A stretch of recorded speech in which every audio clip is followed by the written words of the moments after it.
Among several other spooky and horror-esque titles, actress Winona Ryder is remembered for the 80s cult classic Heathers, a depiction of toxic clique culture taken to an extreme.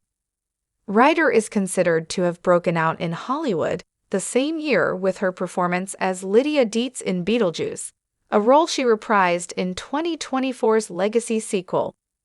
Ryder went on to star in other Gothic movies like Edward Scissorhands and Bram Stoker's Dracula, as well as earning an Oscar nomination for the more heartwarming Little Women. Her career has continued in modern times with the role of Joyce in Stranger Things. Meanwhile, Ryder's Heathers co-star Christian Slater gained attention mainly through this movie, appeared in titles such as Robin Hood, Prince of Thieves, and Interview with the Vampire in the 1990s, and is now a member of the cast of Dexter, Original Sin, known for their respective portrayals of the edgy girl and bad boy personas. Ryder and Slater delivered a dangerous and captivating dynamic in the classic slasher.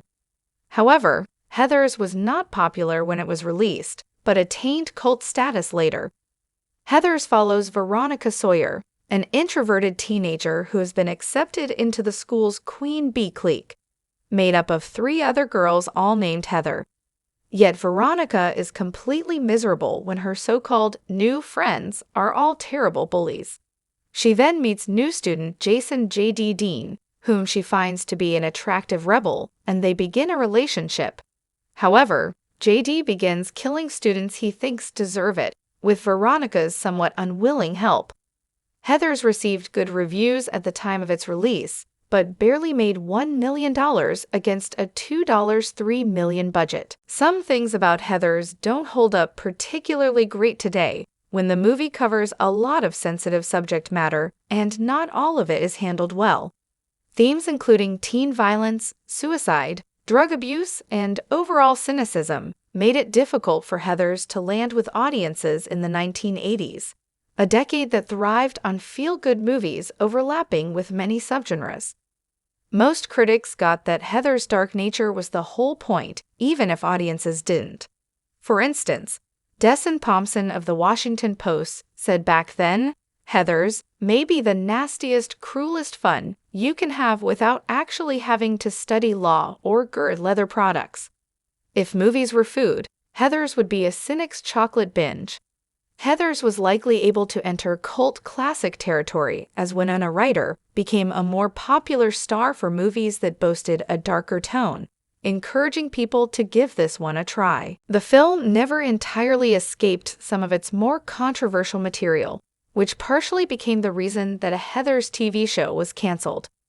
Heathers may have ultimately been more of a 90s movie than an 80s one, and people came to love its nihilism, especially about the high school experience.